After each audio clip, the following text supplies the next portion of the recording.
शांतनु गुप्ता, प्रदेश महामंत्री, राष्ट्रीय हिंदू युवा वाहिनी से।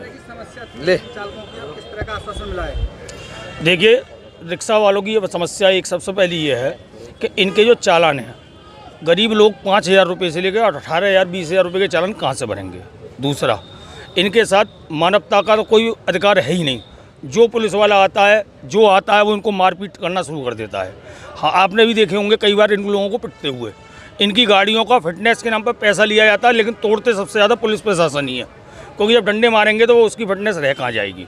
इसी तरह से रूट के नाम पर, इनके लाइसेंस के नाम पर 1,460 रुपये से लेकर 1,700 रुपये वार्षिक शुल्क लिया जाता है, और रूट की या स्टैंड की कोई भी व्यवस्था अलीगढ़ शहर में नहीं है। इसको इस तरीके से ई रिक्शा वहाँ से खरीदते हैं, आरटीओ से पास कराते हैं, जो ई रिक्शा जो कंपनियां जो हैं उन पर आप क्यों नहीं बात करते कि दोनों जगह से इनको पास करा के दिया जाए, नगर निगम से और आरटीओ से भी।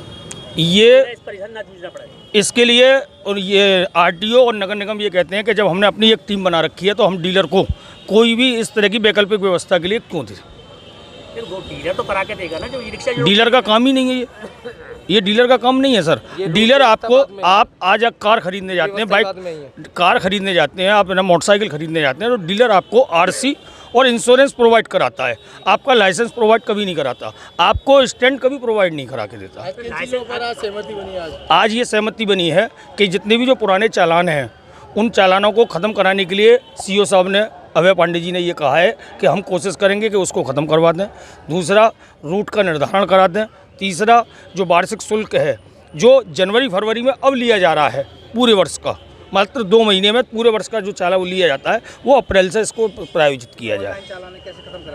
ये लोक अदालत से जो है उन्होंने कहा कि 500 रुपये का एक वो बनता है, उससे चालान खत्म हो जाए। जिला मजिस्ट्रेट के ये लोक अदालत लगती है, उसी में चालान 500 रुपये कैंसिल हो जाएगा। क्या चीज़ पूरे अलीगढ़ का। तो हम आज है ना A to Z से हमने अपने आप को शुरू किया था, और उसके बाद सभी डीलरों ने धीरे धीरे करके पूरे शहर से, कुछ डीलर हमारे अगेंस्ट भी गए हैं जो हड़ताल में, क्योंकि पहले भी हड़तालें यहाँ बहुत हुई हैं और उसका कोई भी निराकरण नहीं मिला है। तो जितने भी जो टिर्री वाले, रिक्शा वाले थे जो पुरानी हड़तालों में शामिल रहे हैं और उनको कुछ भी नहीं मिला है, तो वो खाली है, तो उन्होंने आज हमारा विरोध भी किया है, वो लेकर नेतागिरी करने के बाद में। हम आज भी इनसे हाथ जोड़ के सभी प्रशासन से हम ये कह रहे हैं कि यदि अगर हमारी ये सुविधाएँ इनको नहीं मिलती हैं तो हम 2 दिन 4 दिन 6 दिन 1 हफ्ते देखते हैं मैक्सिमम।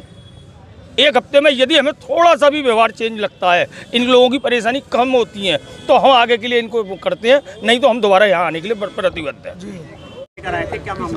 ई रिक्शा नगर निगम का पुराना संबंध रहा है और ट्रेडिशनल टैक्स भी है। उसके संबंध में इनको कुछ समस्याएं थी, उसको हम सुना गया और उसका निस्तारण भी किया गया, काफ़ी कुछ कराया गया। कुछ आरोप लग रहे हैं डबल टैक्स लिया जा रहा है। नहीं, नगर निगम डबल टैक्स नहीं, नगर निगम का सीधा जितना पैसा शुल्क दिया जा रहा है उसकी रसीद दी जा रही है तुरंत जो है।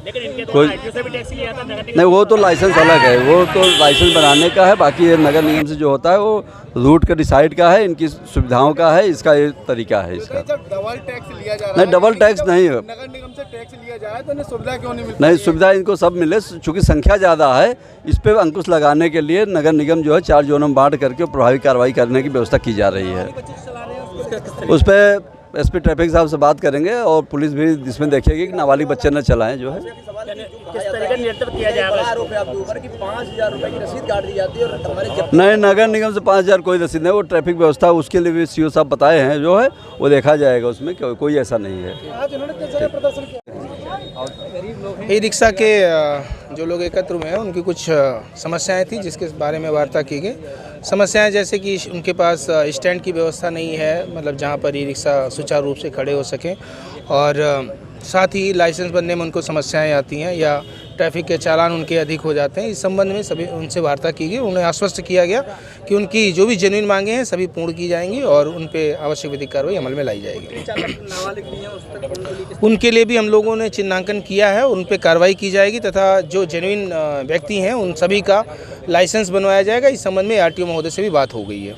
पुलिस प्रशासन को ट्रैफिक के द्वारा जाम से लेकर जूझना पड़ता है, काम मारू झेलने पड़ते हैं, मारने पीटने के, तो इसको कैसे निष्ठान किया जाएगा? नहीं, उन्हें भी समझाया जाएगा और हम लोगों का ये प्रयास रहेगा कि ई रिक्शा का जो रूट है, अगर रूट डिसाइड हो जाएगा, जैसा कि सहायक नगर आयुक्त साहब ने कहा है कि 1 अप्रैल से संभवतः व्यवस्था लागू हो जाएगी कि 4 जोन में ई रिक्शा को बांट दिया जाएगा और उनका रूट परफेक्ट बना दिया जाएगा, तो संभवतः इस जाम से भी निजात मिल सकेगी।